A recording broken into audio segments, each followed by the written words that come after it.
हरे कृष्ण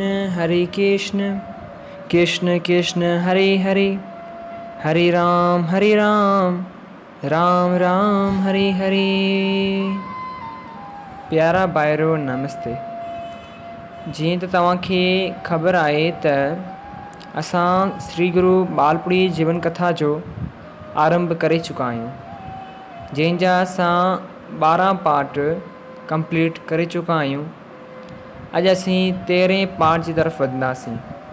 ऐं जेकॾहिं तव्हांखे कथा हासिलु न थी आहे त तव्हां 0331311089 ते कॉन्टेक्ट कंदा। असीं तव्हांखे ग्रुप जी लिंक मोकिलींदासीं, जंहिंजे ज़रिए तव्हां जॉइन थी करे कथा हासिलु करे सघो था। अचो त अॼु जी कथा शुरू कयूं। असां पोएं पार्ट में श्री गुरु बैरमपुरी साहिब जे बारे में ॻाल्हायो ऐं उनजे जीवन में जेके कुझु वाक़िया थिया उन्हनि जे बारे में पिणु ॻाल्हायो हो। अॼु असीं कुझु ॿियनि वाक़ियनि जे बारे अॼु ज़िक्र कंदासीं।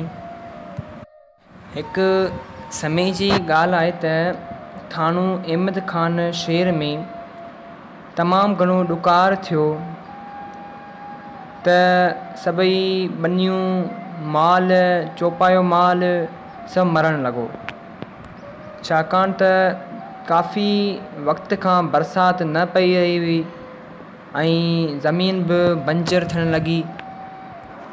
पोइ सभिनी शहरनि वासियुनि गॾिजी इहो फ़ैसिलो कयो त हलो पाण गुरू साहिब वटि हलूं ऐं उनखे वेनती करे चऊं त असां खां जेका ग़लती थी वञे उहा माफ़ु कजो। ऐं इन ॾुकार जे करे असांजा सभु माल वग़ैरह सभु मरणु लॻा आहिनि। त उहे सभु गॾिजी करे गुरू साहिब वटि आया ऐं चयूं त गुरू साहिब शहर में ॾुकार आयो आहे, महिरबानी करे तव्हां पंहिंजी चमत्कार सां मींहुं यानी बरसाति वसायो त ॾुकार ख़तमु थी पवे।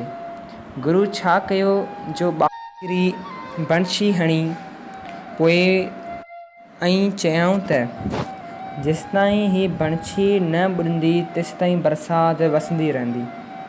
कुदरत मालिक जी ऐं मालिक जे कर्म सां सिर्फ़ु हुकुम जी देरि हुई ऐं बरसाति शुरू थी पई। माण्हू ख़ुशि थी पंहिंजे घर ॾांहुं मोटिया। आख़िर पाणी तमामु घणो पियो ऐं माण्हू ॿुॾणु लॻा। बरसाति बंदि थियण जो नालो ई न वठे। माण्हू वापसि तंग थी करे गुरू वटि आया ऐं चवणु लॻा त गुरू साहिब हाणे रेम करियो, असीं ॿुॾी मरी वेंदासीं।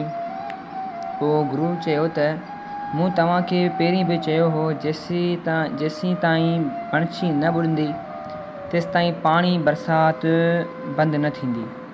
बंशी जो पाणी अञा अधु जे बराबरि न थियो आहे। इन करे आउं हमेशह चवंदो आहियां त भॻवानु जंहिं हाल में इंसान खे रखे उन हाल में शुक्र करे।